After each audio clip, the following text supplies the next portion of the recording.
লজ্জা থাকে তাদের অল্পতেই শক্ত হয়ে যায়, আর যাদের লজ্জাই থাকে না তাদের বহুবার শক্তের মধ্যেও শক্ত হয় না।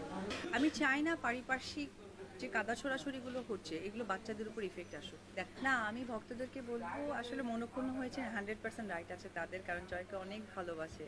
এ পর্যন্ত জয়কে ভালোবাসা তার পরিবারের বাহিরে আমার ফ্যান ফলোয়ার পরিবাররা তারা করেন, তো অবশ্যই তাদের অধিকার থেকে বলেছেন। তবে প্রত্যেকটা মা বাবা তার সন্তানের একটা সুস্থ উজ্জ্বল জীবন চায়। আর আমার এখানে বাইরে পাঠানোর আরও বিশেষ কারণ আমি যেটা কখনো বলতে চাইনি, বাট একটি কথা বলতে চাই, আমি চাই না পারিপার্শ্বিক যে কাদা ছোড়াছুড়িগুলো হচ্ছে এগুলো বাচ্চাদের উপর ইফেক্ট আসুক, দ্যাটস ইট।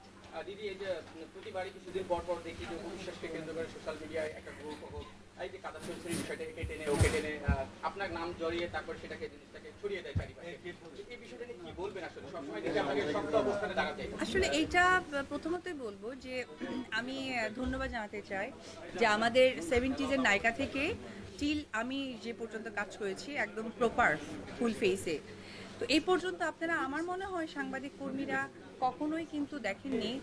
বন্ধু ভালো আছো? হ্যাঁ, ওরে বাবা। তো ওই জায়গা থেকে যেটা হচ্ছে যে আপনারা সকলেই দেখেছেন যে 70s থেকে এই পর্যন্ত আমি যতদিন অবধি একদম ফুল ফেসে কাজ করেছি ততদিন পর্যন্ত না, মানে ইন্ডাস্ট্রির কথা নিয়েই আমাদের মনে হয় যে আপনারা কথা বলতেন বা কথা আসতো, কিন্তু এখন বিষয়টা একেবারেই কেমন হয়ে গেছে না, ব্যক্তিগত ছিল একটা সময়, এখন ব্যক্তিগত থেকে না মানে ব্যক্তি ঘর ডোর অবধি চলে গেছে। তো এটা আসলে এটা আমি শিল্পী হিসেবে খুবই লজ্জিত, কারণ এটা আমাদের চাওয়া না।